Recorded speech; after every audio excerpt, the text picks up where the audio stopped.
Well, tonight is a very special night because we have a graduate student from Harvard University, Antonio Morena, reading Canto XIII of Purgatio. I say a very special night because graduate students always bring us a fresh perspective. The fact that after 800 years, the new generations are reading Dante in new ways justifies our being here tonight. We don't have to say more than that. That Dante can talk to both the scholar and the man, the human being, after 800 years. Even the young man is really extraordinary. Not quite yet Dr.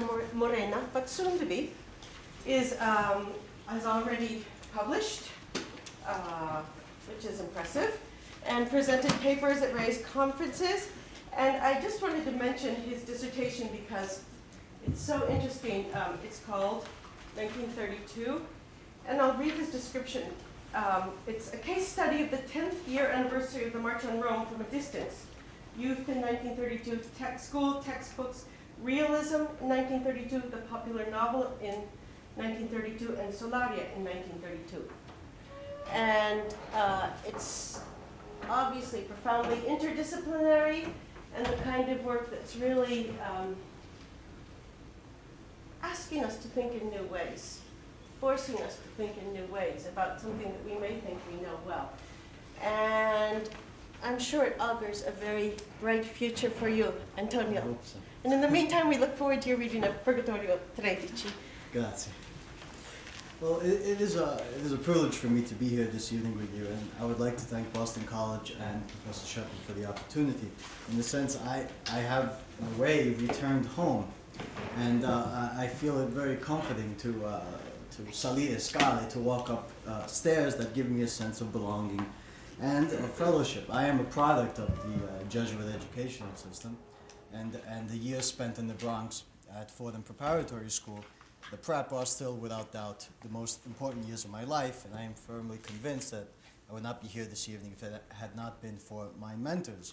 I had not been encouraged and reprimanded by my exceptional mentors. Father William O'Malley, which many of you know as the actor Father Dyer in The Exorcist, who introduced me to existentialism, and Father Pierce Brennan, who introduced me to literature. And of course, I owe much to my mentor, Professor Lena Path today at Harvard. The Jesuits, they taught us to above all, to read critically, whether it be literature, day-to-day events, political, economic occurrences, and even sacred scripture. Now, this evening we're talking about Purgatorio. Now, the question that comes to mind every time I approach Purgatorio is, I wonder how Giacomino da Verona would have described it. Giacomino was, as we know, the author of two little poems, Poemetti, written just before the Commedia, which describes an imaginary journey from hell, de Babilonia civitati infernali, straight to heaven, the Jerusalem Celesti. Now, Giacomino's viaggio, his voyage, prefers, we can say, the express lane. Dante, on the other hand, gets stuck in a little bit of traffic, and he has to suffer tutte le pene del Purgatorio, all the purgatory's punishments, before he reaches il paradiso terrestre.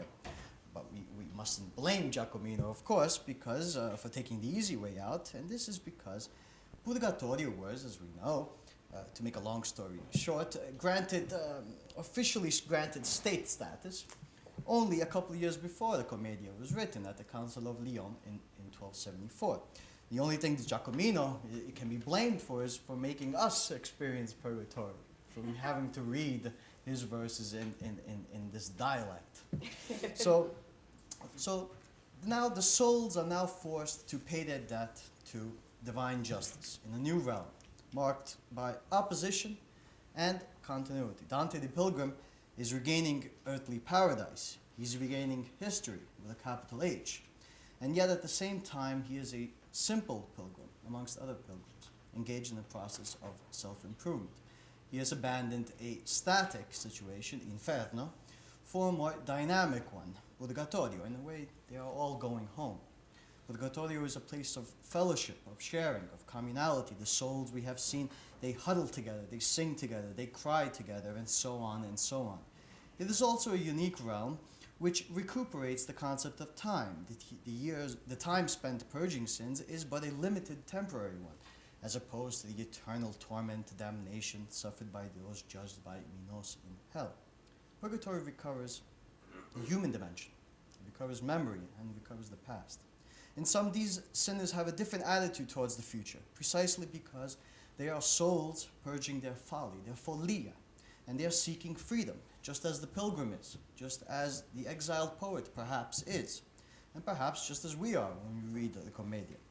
Now, the first three terraces of Purgatorio, of purgatory, expiate sins which arise from perverted love, it's a technical term, or rather, superbia, pride, invidia, envy, and ira, wrath. This evening, I will focus on the second of these sins, invidia, envy, with particular reference to Purgatorio 13. And I propose to divide this lectura into three parts. Firstly, by presenting the canto from a distance, or rather by identifying themes, genres, motifs present in Purgatorio 13, which distinguish it.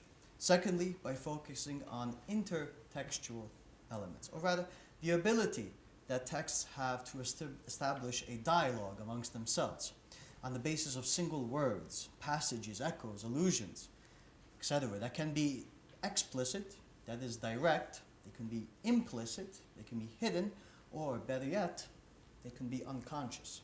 That is the result of involuntary memory. Thirdly, intratextual elements. That is, those artifacts of elements of dialogue within the text. And perhaps at the end, I would like to conclude by offering a simple horizontal correspondence, Inferno 13, Purgatorio 13, and Paradiso 13, which perhaps could provide some insight as to the writing of the Commedia. Now, if we jump ahead for just a second to Purgatorio 17, Dante the poet provides us with the structure of this realm, one which classifies the sinners not necessarily by sins committed, but rather by the tendency that individuals have to sin. You see, love defines us as individuals. It defines God. Deus caritas est. Love can be natural. Love can be elective.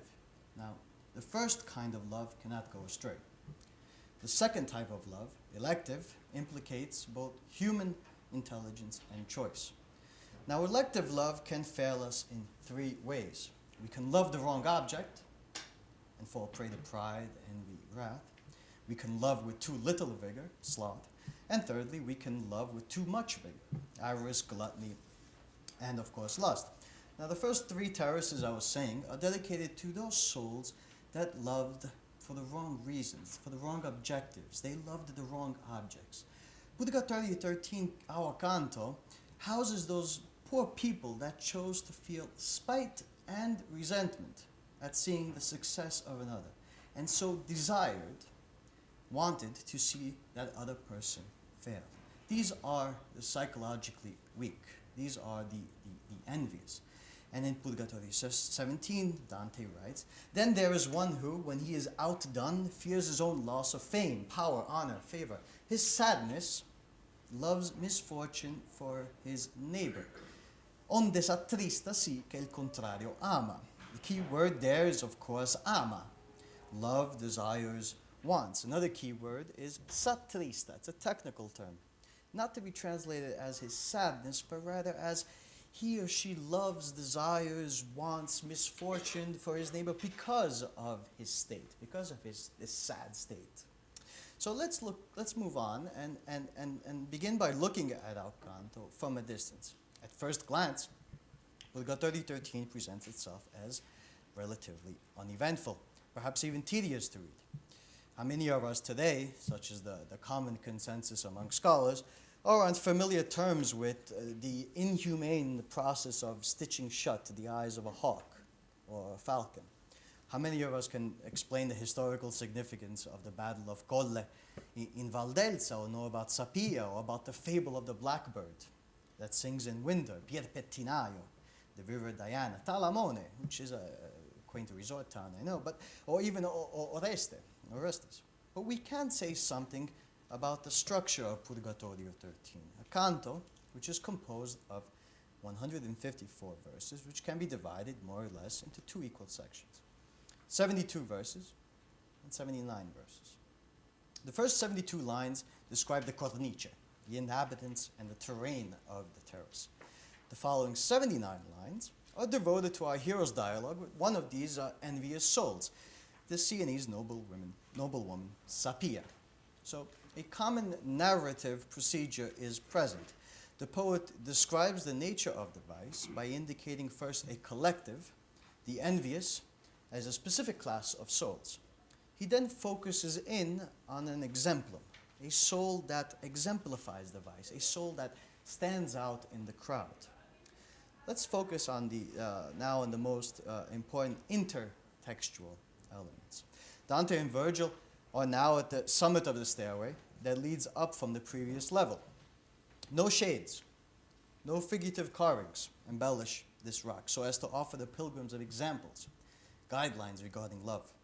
Recall the example of visible speech in the previous cantos. These examples of humility were, of course, they were intended to instruct the penitent. But the pilgrim and his master are not so fortunate here. At the beginning, he says, line 7, no effigy is there, no outline, the bank is visible, the naked path, only the livid color of raw rock. Ombra non li è, né segno che si paia, parsi la ripa e parsi la via schietta col livido color della petraia. Now, no signs. Now, why is that? Well, we must ask ourselves a simple question. What is envy? What is exactly invidia? What is the etymological root of the word? Of course, the modern reader tends to equate envy with jealousy, not the medieval reader.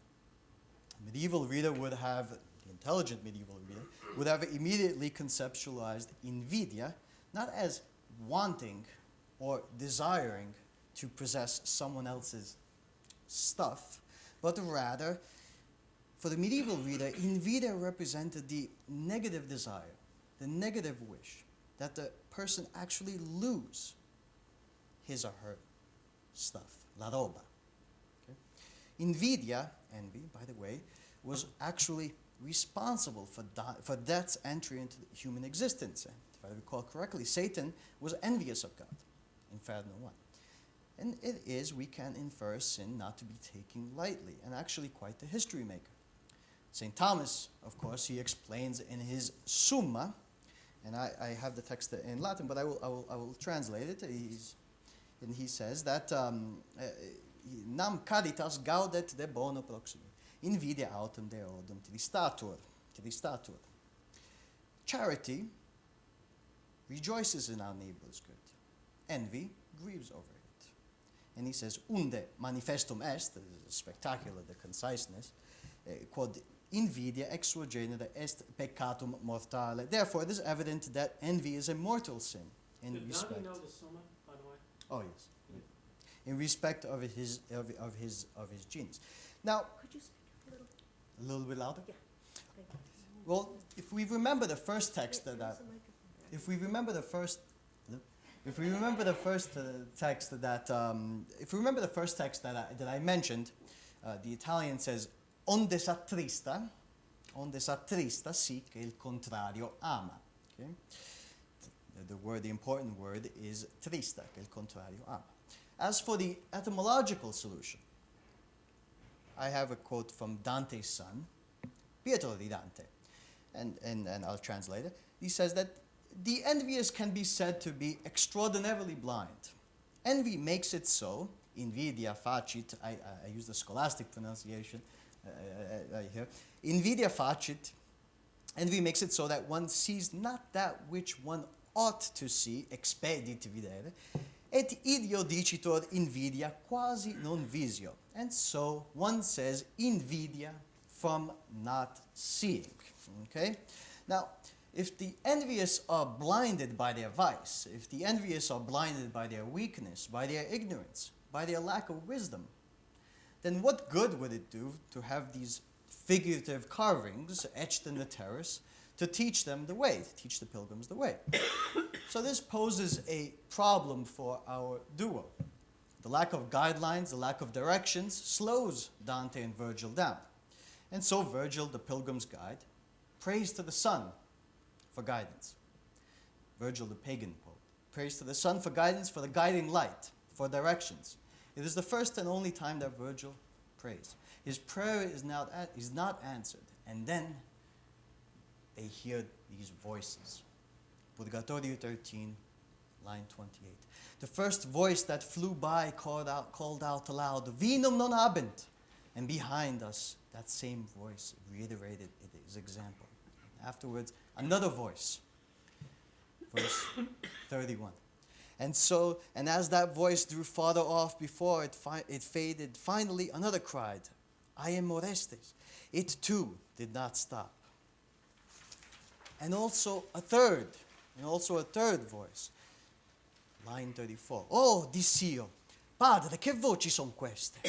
Come io domandai, ecco la terza dicendo, amate da cui male aveste. What voices are these, Father?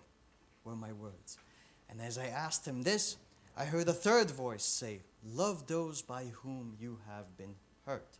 And others as well, as Virgil and Dante move along. Line 49. E poi che fummo un poco più avanti, udì a gridar, Maria, ora per noi. Gridar Michele e Pietro e tutti i santi. We had gone a little farther on when I heard voices crying, Mary, pray for us. And then Michael, Peter, all the saints. So you can imagine the scene. Vinum non habent, io sono reste. Amate da cui male aveste, vinum non habent. Maria, ora per noi, Michele, Pietro, vinum non habent, tutti i santi. It's an extraordinary poetic solution. It's sort of like a symphony of voices. The visibile parlare, the visible speech of Purgatorio 10 has now been re-elaborated into invisibile parlare, invisible speech. And we notice furthermore, a progression of sorts. Whereas the previous canti focused on art, divine art, human art, artistic creation, Purgatorio 13 focuses on artistic reception. Now, what do these voices represent? Line 40. L'offren vuol essere del contrario suo. I have another translation from Hollander. To reign in envy requires opposing notes. We are spurred as humans. We are spurred, we are encouraged, we are pushed to imitate that which is good and not encouraged, dissuaded from imitating that which is bad. Which virtue is the opposite of envy? Charity. Vinum non habent. These are the words, as we know, spoken by Mary at the marriage feast of Cana of Galilee. There is no wine. They do not have any wine. There is no wine left for the guests, says Mary. And following these words, Christ performs an act of charity, and he transforms water into wine. But it's much more than that. Christ doesn't just offer them wine, he offers them wisdom. Ego sum Oreste.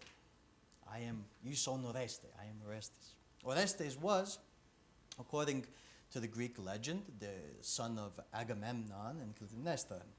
Now, Clytemnestra's lover, Aegisthus, murders Agamemnon. Meanwhile, Orestes' sister, Electra, smuggles him out of the country for his own safety. Orestes grows up in exile alongside a faithful friend, Pylades. Orestes then returns home years later with his friend to vindicate his father's death.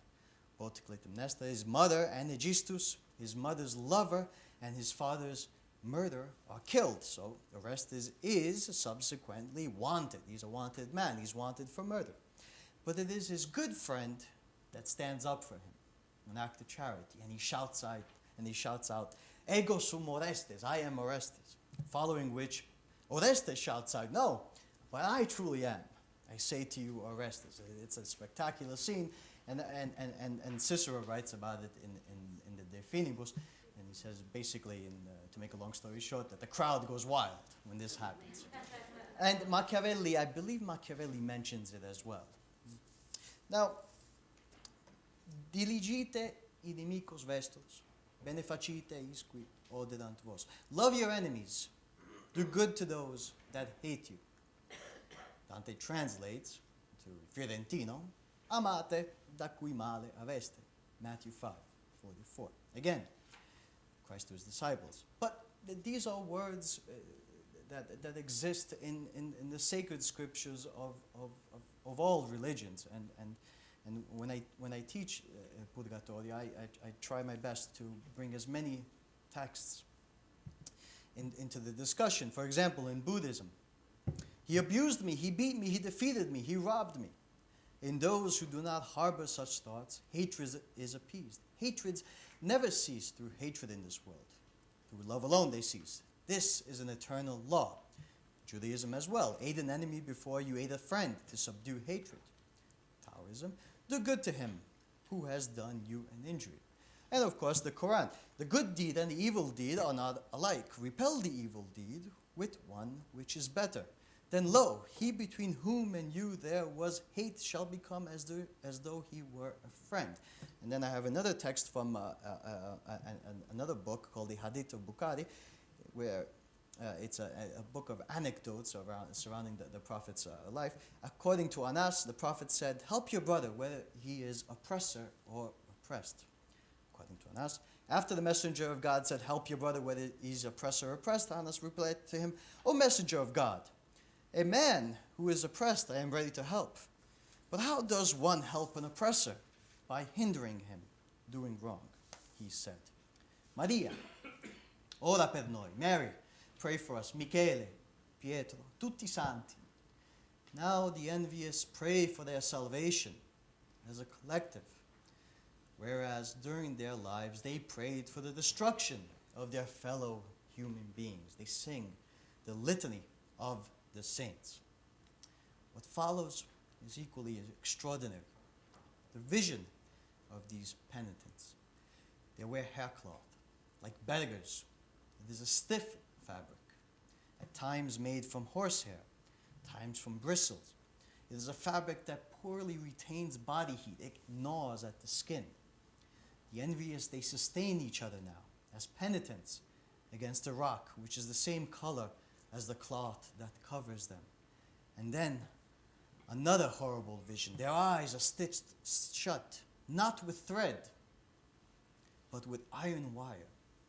And yet these sinners, they cry with such force that their tears are able to force their way out, causing both relief and pain at the same time. The medieval reader, again, would have instantly recognized this image. The poet compares the penitent's stitched up eyes to the stitched eyes, the eyes of the sparrowhawk or the falcon. Now these birds were captured and temporarily blinded. The eyes would be sewn up, shut with thread, so that they would be passive, meek, and obedient in the presence of their master. Their eyelids would, with time and training, later become unsealed. Dante the poet goes back to this semantic realm later on in Purgatorio 24 with the Nodo di Buona Giunta episode. It's a controversial passage, but of course I'm on Professor Petterle's side, where Dante describes himself as a love poet of the sweet new style, capable of flying high with his wings, whereas those other poets, his predecessors, are held back. They're hindered. They're not able to fly. They're held back by a knot, il nodo, just as the falcons and the hawks are. Held back by what? By a knot. A knot in the string. K-N-O-T, right. Again, the poet borrows a technical term employed in falconry. The noose or the knot used to restrain young falcons in training. Now both procedures, the stitching, the use of the knot, they're described in Frederick II's De Arte Venandi cum Avibus, the art of hunting with birds, the art of falconry, which I believe took about 30 years to write, and I believe was officially published in 1248.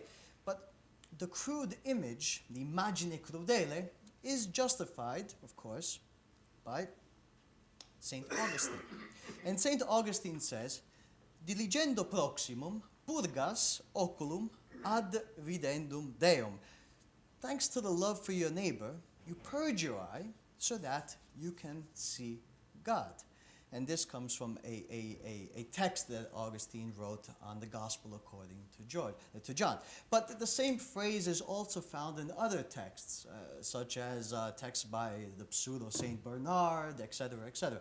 Basically, these are texts that had a very fluid existence. They were copied. They were used by scholars, by monks, by poets. Copyright laws did not exist at that time. So the intertextual elements, I believe that they appear clear. For example, we have the word diligendo, love. We have proximo, neighbor, fellowship, communality. Purgas, purge, remove, as in purgatory. We have oculum, eye, and ad videndum Deum, to see God, so as to see God. So the text again is, thanks to the love for your neighbor, you purge your eye so that you see God. Now, these are, I believe, the most important intertextual elements. Now, let's move on to the second part of our canto. The second part of our canto, I mentioned at the beginning of the lectura, is devoted to a case study. The noblewoman Sapia from Siena, the Senese. Dante, in his usual fashion, asks the souls if any Italian is present. S'anima et qui tra voi che sia Latina. If any soul amongst you is Italian. And Sapia raises her chin just as a blind beggar would and corrects the pilgrim. Line 94.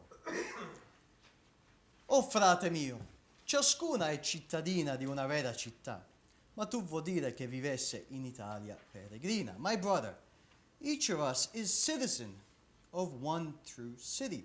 What you meant to say was one who lived in Italy as pilgrim. Sapia corrects the pilgrim by telling him that all the souls are joined together now in fellowship as one. Frate defines brother, defines this relationship. Secondly, Dante spoke of an earthly city. Sapia corrects him by speaking of the vera città. This is sort of a globalization, a community, medieval style. Boundaries, borders are now irrelevant. They are all united as one, as penitents desiring to experience God. Now, who was Sapia Senese? Sapia was a noblewoman of Siena, the wife of a gentleman named Ginibaldo Saracini, and the aunt of Provenzan Salvani, Purgatio XI. He's a proud character that reminds us of Farinata. Now, Salvani led the Sienese Ghibellines at the Battle of Montaperti in 1260, which was probably the bloodiest battle in medieval Italian history. He was then captured June 8, 1269, at the Battle of Colle Valdelsa, not too far away from Siena, and Siena, of course, is about an hour away from Florence, and he was swiftly decapitated. According to Villani, the historian, in his Chronica, his head was then paraded around the battlefield by the opposing army, the Florentine, the French Guelph coalition. Now, we assume that Sapia was also a Ghibelline. Why, therefore, would she be so pleased with the death of her nephew and fellow Ghibelline? Well, what is important here is that her personal envy made her desire the destruction of her neighbor. She tells Dante that she turned to God and told him that he did not fear him. She didn't fear him anymore, just like the blackbird does not fear winter after experiencing a brief moment of sunshine. It's the illusion of victory. Sapia repents just before dying, and thanks to the timely intervention of Pier Pettinaio, who was a comb salesman to the ladies in Siena. The salesman of what? Thanks to the intervention of Pier Pettinaio, who prayed for Sapia. He sold combs. And he sold combs to the women in the piazza in Siena. Yes, Not combs. ice cream cones. No. Combs. MBS. Combs. Oh, Combs. I apologize for the New York accent. Sorry. I still have it after many years. So anyway, so thanks to these prayers, Sapir is able to move up the mountain, Purgatorio, relatively quickly. And Dante promises to pray for her as recompense for the conversation. And he also promises to tell her relatives, those crazy Sienese people attempting to build a sort of Swiss navy. Siena in 1303 attempted to build a port at the town of Talamone. Okay, he promises to tell them that she had been saved from damnation. Finally, what intra-textual connection does Purgatorio 13 have with other canti? Of course, such an investigation would merit much more time than what we have here left this evening, but we can ask ourselves, can we define this canto thematically with one word? Envy, invidia. Now, if we read the Commedia on a horizontal plane, then where does invidia arise as a larger-than-life force? Where does invidia arise as a motive for a person's destruction? And invidia arises as a motive for a man's destruction in Inferno 13. Inferno 13. La meritrice che mai dà l'ospizio. If you recall, the whore who never turned her harlot's eyes away from Caesar's dwelling, she who is the death of all and vice of every court, inflamed the minds of everyone against me, and those inflamed then so inflamed Augustus that my delighted honors turned to sadness. My mind, because of its disdainful temper, believing it could flee disdain through death, made me unjust against my own just self. Pierre de Levigne, Petrus de Vineas, the envy of those at the court of Frederick II. Pierre de Levigne was subsequently imprisoned, probably on false charges. His final act, the taking of his own life, probably in prison. I believe he smashed his head against the wall of the prison. Inferno 13. Now, is this an implicit or an unconscious intratextual element? Don't know, perhaps. Well, if we look at the opening lines of both Inferno 13 and Purgatorio 13, it's interesting because in Inferno 13, Dante dedicates 3 terzine to the description of the realm, of the area, and he also dedicates 3 terzine at the beginning of Purgatorio 13 to the same sort of description. And there are linguistic similarities in the beginning of these two canti. Again, is this an implicit or an unconscious intratextual element? I am convinced that Dante knew the entire Commedia by heart. So perhaps he wanted to create this correspondence. Obviously, he's done it other times, Inferno 6, Purgatorio 6, Paradiso 6. Now, I was saying before, dicitur invidia quasi non visio. Okay? Invidia, people that are envious are not able to see. The inability correctly, with wisdom. The inability to see truthfully. The inability to see wisely. After all, how does Sapir describe herself in our canto? Line 109.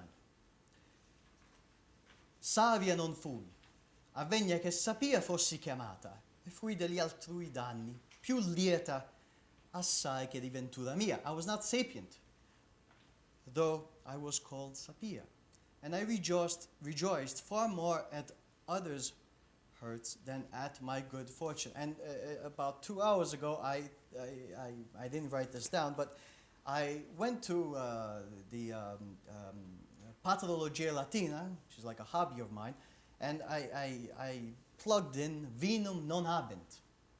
in the Patrologia Latina.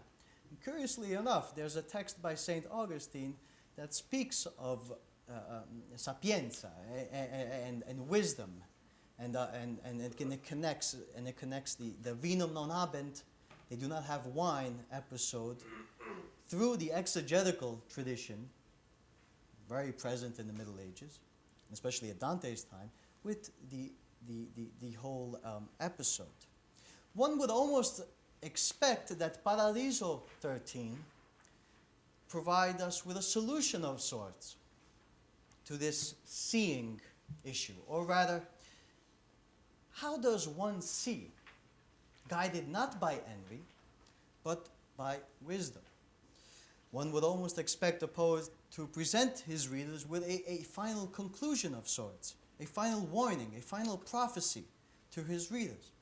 Well, does he? Well, very briefly, in Paradiso 13, St. Thomas Aquinas warns Dante against subscribing to any proposition without having examined it dutifully.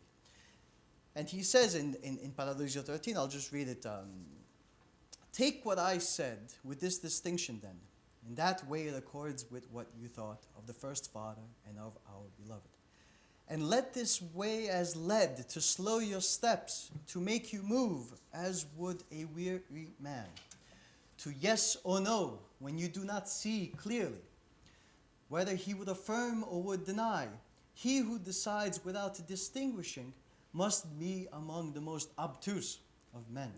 Opinion, hasty, often can incline to the wrong side, and then affection for one's own opinion binds, confines the mind. Far worse than uselessly he leaves the shore, more full of error than he was before, who fishes for the truth, but lacks the art. Of this, Parmenides, Melissus, Bryson are clear proofs to the world, and many others who went their way, but knew not where it went.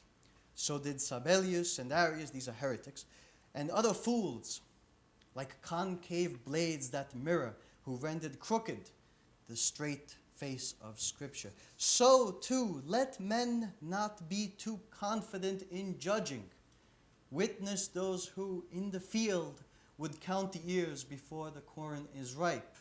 For I have seen all winter through the briar display itself as stiff and obstinate, and later on its summer bear the rose, the winter motif, the blackbird, perhaps.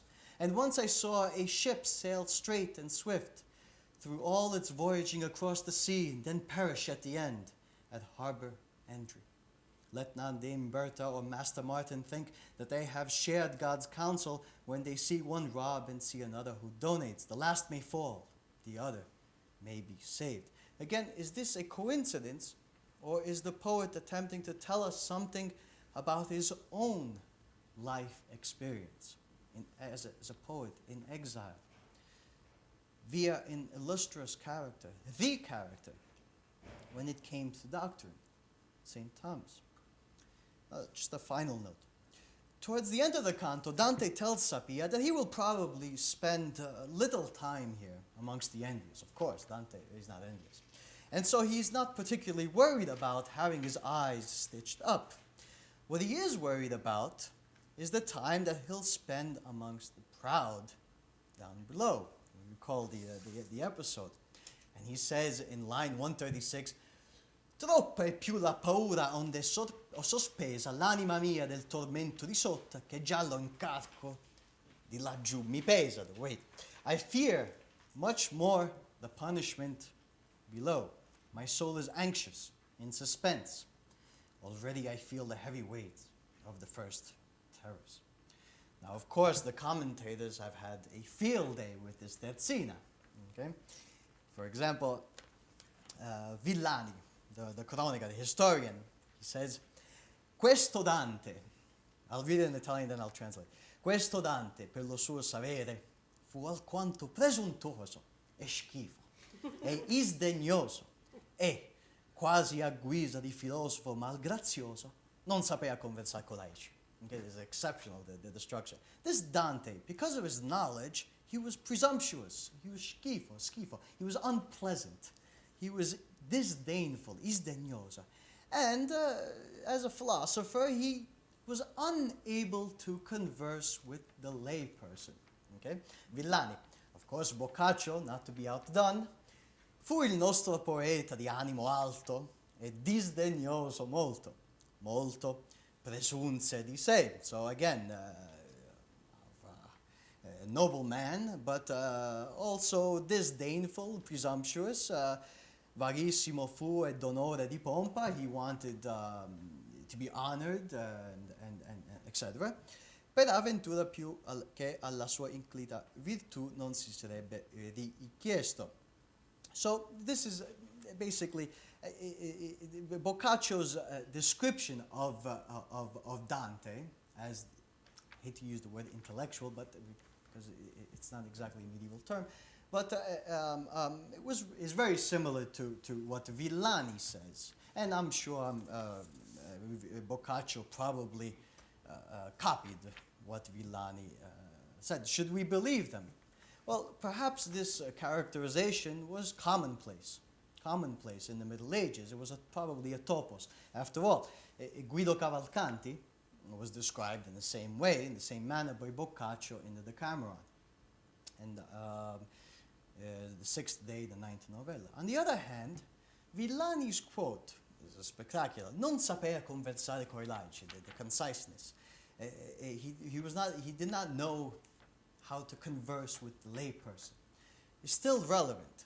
And, as an aspiring Italian-American intellectual, Italian intellectuals have historically been distant from the people. And I think we all know where that comes from. They tend to speak another language, an abstract language, which is incomprehensible for the layperson. Okay?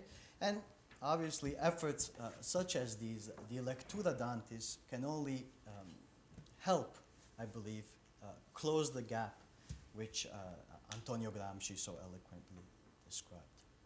Thank you very much.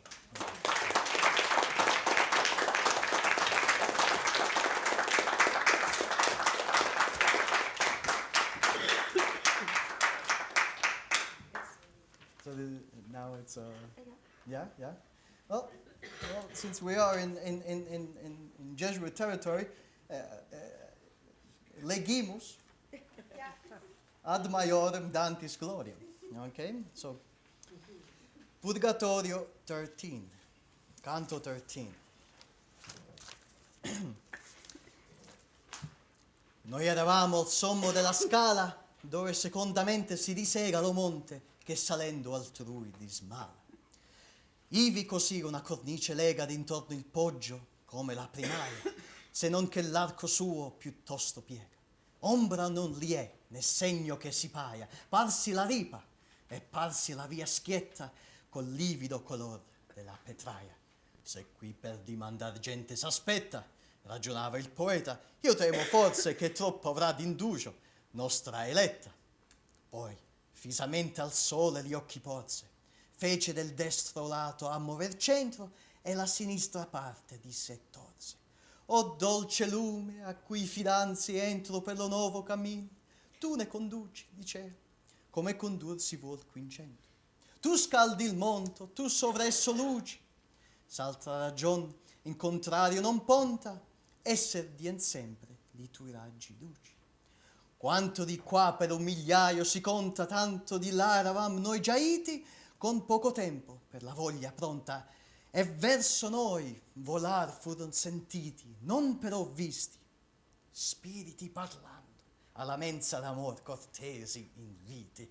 La prima voce che passò volando, vinum non habent, altamente disse, e dietro a noi l'andò reiterando. E prima che del tutto non s'udisse, per allungarsi, un'altra gli sonoreste passò gridando, e anco non si offisse. Oh, dissi io, padre, che voci son queste? E com'io domandai, ecco la terza dicendo, amate da cui male aveste. E il buon maestro, questo cinghio sferza la colpa della invidia, e però son tratte d'amore le corde della forza. L'offren vuol essere del contrario suono, credo che lo udirai, per mio avviso, primi che giunghi al passo del perdono. Ma ficca gli occhi per l'aereo ben fiso, e vedrai gente innanzi a noi sedersi, e ciascuno è lungo la grotta assiso.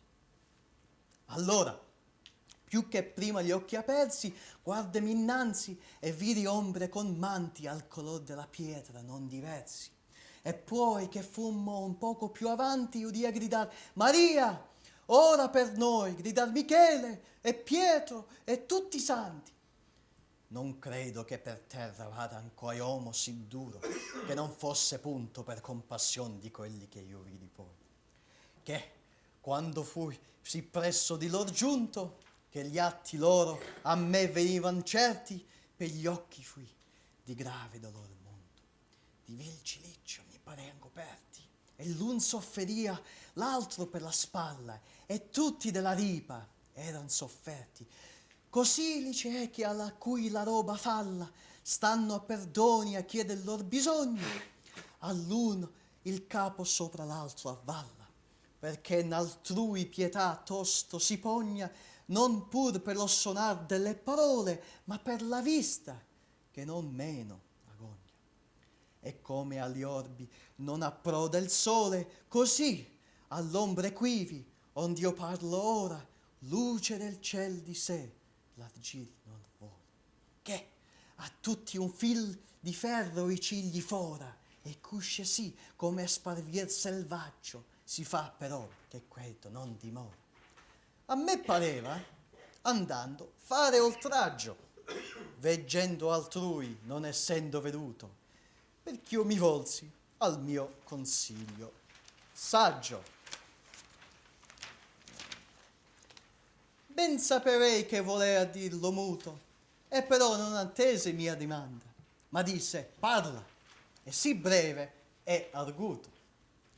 Virgilio mi venia da quella banda della cornice onda cader si puote, perché da nulla sponda s'inghirlanda.